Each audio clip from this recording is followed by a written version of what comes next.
Ok, donc là on va voir le passive range lift-up, rotation interne du genou.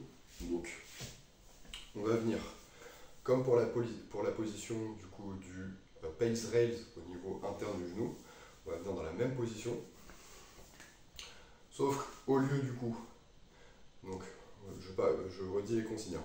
C'est dorsiflexion au niveau du pied, donc on cherche à ramener les orteils vers soi pour isoler vraiment l'articulation du genou. Et dans cette position-là, donc je vais faire une rotation interne, sauf que à la place du pile raise, on va chercher à pousser la rotation interne de manière passive. Là, dans cet exercice-là, on va travailler ça de manière active. C'est-à-dire que la main, en fait, ici, elle va juste nous servir de support.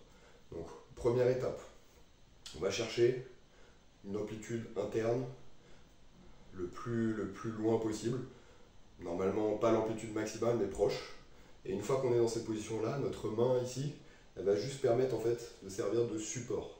C'est-à-dire que quand on est ici, cette main va nous servir de repère en fait.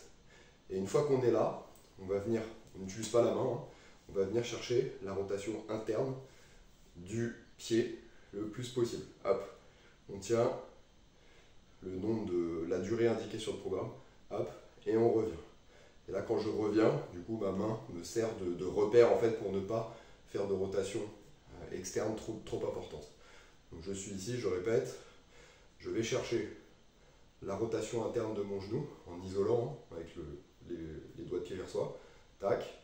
Et une fois que je suis ici, que j'ai cherché l'amplitude maximale, je viens prendre ma main pour faire un repère, pour ne pas en fait faire trop de rotation externe.